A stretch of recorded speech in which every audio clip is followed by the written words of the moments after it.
डाव्यांच्या अजेंड्याचा गवईंकडून आता पर्दाफाश. सरन्यायाधीशांच्या मातोश्री संघाच्या सोहळ्याला जाणार कमल गवई. 5 ऑक्टोबरला संघ कार्यक्रमाला राहणार हजर.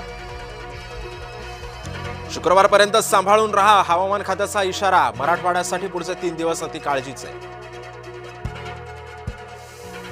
राहुल गांधी यांना न्यायालयाचा दणका. काळ्या बांधणीची लाल राज्यघटना वापरता येणार नाही. एका प्रकाशन संस्थेच्या याचिकेवर दिल्ली उच्च न्यायालयाचे आदेश. मुख्यमंत्र्यांनी सांगून सुद्धा बँका ऐकेनात. नाडलेल्या शेतकऱ्याच्या मानगुटीवर बसल्या बँका. कर्ज वसुलीच्यासाठी बँकांच्या तगाद्यानं शेतकरी आणखीन चिंतेत.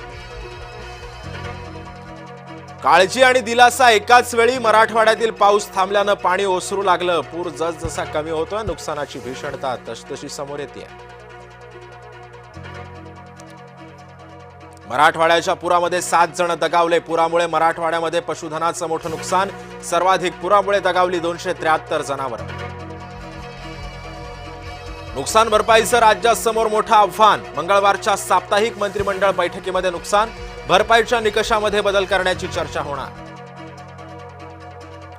केंद्रातील सरकारकडून अद्यापही महाराष्ट्राला मदत का नाही? विरोधकांचा महाराष्ट्र सरकारला सवाल. केंद्राकडून बिहारला मदत जाहीर. नाशकात केंद्राच्या निकषानुसार मदत येणार. मंत्री दादा भुसे यांची घोषणा. सोलापुरात सीना नदीला 3ऱ्यांदा महापूर. शेतकरी आणि ग्रामस्थांची पुन्हा एकदा चिंता वाढली. नदीकाठच्या गावांमध्ये पाणी शिरण्यास सुरुवात. कोल्हापुरात इम्तियाज जलील यांचं वक्तव्य. प्रभू श्रीरामांप्रमाणे मोहम्मदही प्रिय. जलील म्हणतात आय लव्ह मोहम्मदचा वाद विनाकारण. अहिल्यानगरमधील राडा प्रकरणी 200 जणांवर गुन्हा. जमावानं केलेल्या दगडफेकीमध्ये 7 पोलीस जखमी. पोलिसांनी स्वतः फिर्याद घेऊन केला गुन्हा दाखल. महाराष्ट्राचं वातावरण मी बिघडून देणार नाही. मुख्यमंत्री देवेंद्र फडणवीसांचे आदेश. महाराष्ट्र पोलिसांकडून कठोर कारवाईला सुरुवात.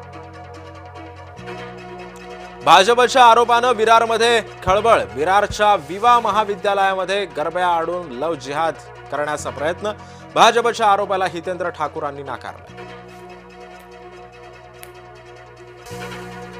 शेतामध्ये साचलेल्या पाण्याला बांध फोडून दिली वाट. शेतकऱ्याच्या अश्रूंनाही मिळाली वाट.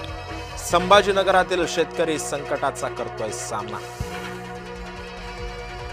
हिवताप चाचणीमध्ये पालिका अपयशी. 7 विभागांमध्ये हिवतापाच्या रुग्णांचं प्रमाण अधिक. दरवर्षी 12% जास्त चाचण्या करणं गरजेचं. गेल्या 10 वर्षात पालिकेला गाठता आला नाही उच्चांक.